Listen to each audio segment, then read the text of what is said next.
Remember the ancient era of the early 2000s internet? Maybe you were but a wee little lad or not even born, in which case, fuck you and your joyful youth full of brightness and hope. For everyone else, weren't those the times when you could just open any of a million flash websites and be drowned in pure dopamine, addicting game after addicting game, no ads, no paying, nothing but absolute pleasure and the occasional breaking of your entire computer? Anyway, what am I talking about? Oh well, welcome to Nubby's Number Factory.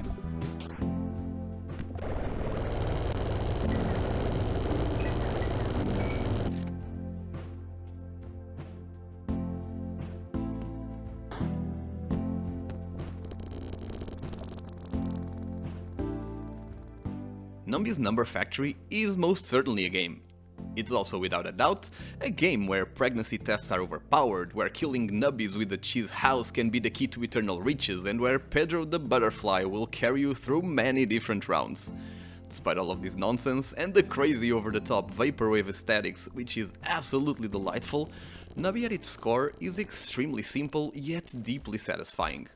You have a board of pegs to pop, a ball, the namesake Nubby, at the top to throw around and pop set pegs, and a point goal. Get enough points and you beat the round. Beat 80 rounds and you win the game. Use all your nubbies and the sun explodes.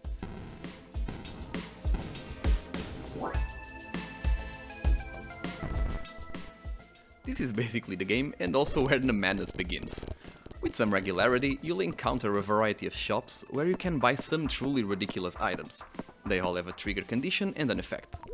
Every 3 seconds, blow up pegs around an area. Every 5 pegs popped, drop a spike from the ceiling. Whenever you pop your first peg, there's a chance you can double the points on all pegs. Whenever Nubby dies, you gain 3 points. Stuff like that.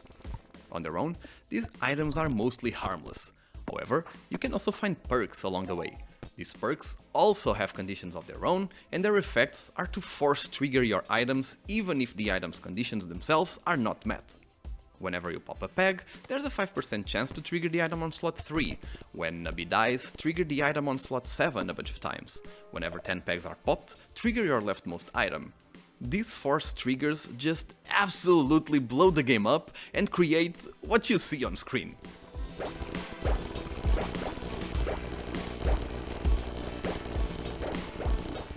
Limits placed on items by their own trigger conditions become meaningless, infinite loops come fast and furious, points rack up to the quintillions.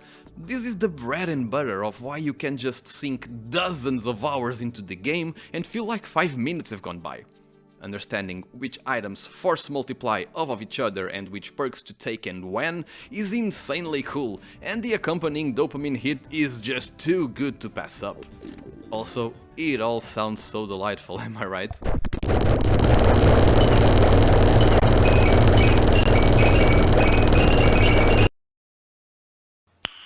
Nice.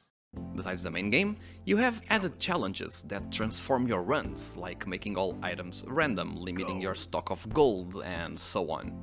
As you defeat each challenge, you unlock new modifiers for the base game. My favorite example so far is one that adds a whole new trigger condition for each item, on top of its already existing one. This just makes breaking the game even easier, so I'm all up for it. This is as good time as any to bring up the price of the game, which is $5. It's an absolute steal, trust me. It's one of those cases that almost feels like robbery. Please give this game a try. However, Nubby also has a few very glaring issues.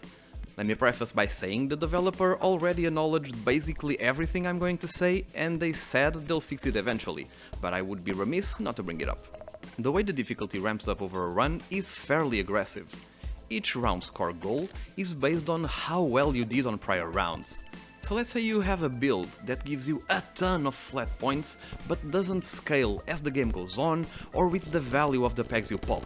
It will go crazy for a single turn, and then become basically useless as the game scaled the difficulty up to that amount of points. So your build will give you roughly the same amount of points, but the game expects way more from you.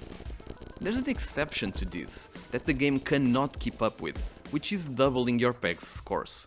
If you find a way to reliably double your pegs, this will just scale to infinity, and every round becomes a free win from then on. This severely limits what items are actually usable past a certain point of the game, which is a shame. I understand why such a system is necessary though. If it wasn't so, a ton of simple 2-item combinations that gives a few thousand points would just trivialize the entire game, as it's easy to get these sort of strategies going, get flap points up to the hundreds of thousands without ever interacting with the board, and so the game needs to keep up with you somehow. This just is not it. This directly correlates with my personal main gripe with the entire game, which is that some challenges are just not fun, honestly.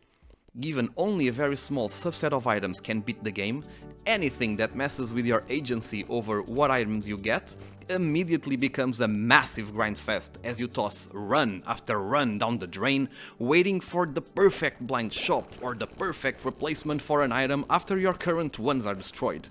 Challenges that meaningfully change how you approach the game were super fun to navigate and interact with, but these just do whatever and hope you hit the jackpot were a nightmare, and I'm not sure I'll be able to complete them or even have the patience to try. And that's basically it, but don't let those two issues detract you from getting an absolute blast of a game that's sure to consume your life as soon as you hit play for the first time. See ya!